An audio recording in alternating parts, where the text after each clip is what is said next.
मैं कालचक्र हूँ।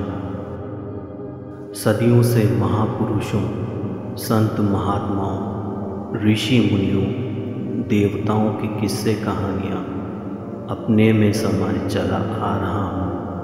अनवरत अथक मर्यादा पुरुषोत्तम श्री राम, जिनका केवल नाम मात्र लेने से मानव जन्म सफल हो जाता है, उन्हीं प्रभु श्री राम की कथा दोहराने, उनके चरित्र का गुणगान करने आया हूँ मैं, कालचक्र।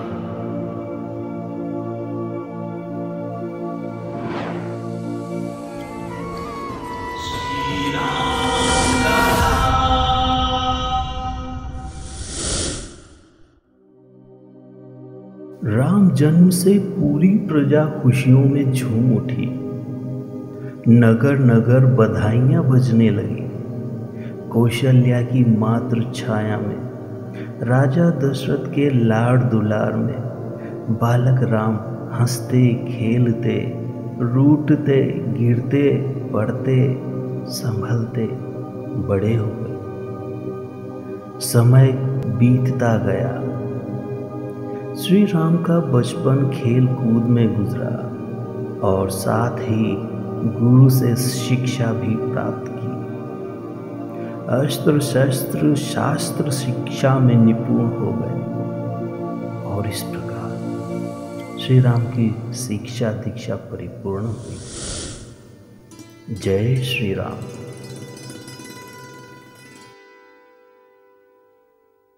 नगर के कोलाहल से दूर गाध पुत्र ऋषि विश्वामित्र ने वन में एक कुटिया बनाई।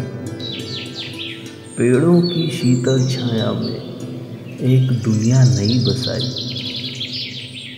योग साधना हवन यज्ञ में उनका कोई सानी नहीं था। सभी गुण थे उनके पास, लेकिन वे बड़े अभिमानी थे। उनकी जिद थी स्वर्ग त्रिशंकु को देने की। जय श्री राम।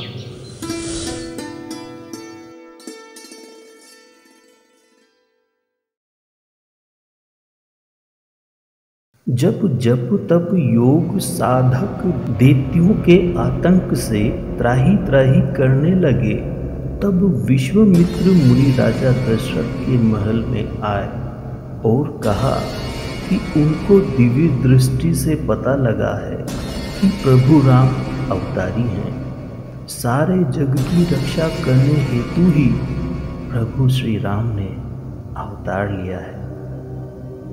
दैत्यों के संहार हेतु राम लखन की जोड़ी ले जाने को कहा, लेकिन राजा दशरथ संकोच और संदेह में घिर गए।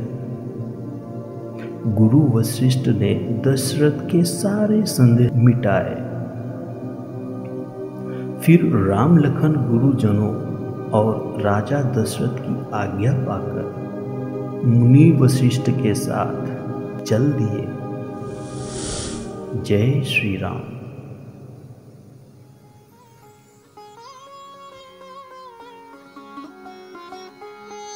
आश्रम में ताड़का को मार गिराया और मुक्ति धाम दे डाला।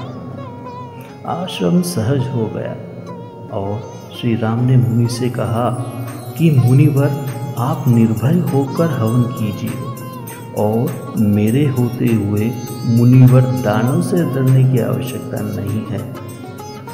राम लखन दोनों ने ही मिलकर सभी दैत्यों का सफाया कर डाला। डर के मारे एक भी दानव वापस लौटकर नहीं आया। जय श्री राम।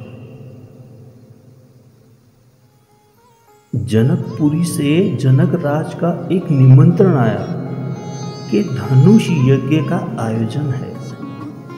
यह संदेश पाकर मुनिवर राम लखन को संग लेकर जनकपुरी की ओर निकल पड़े।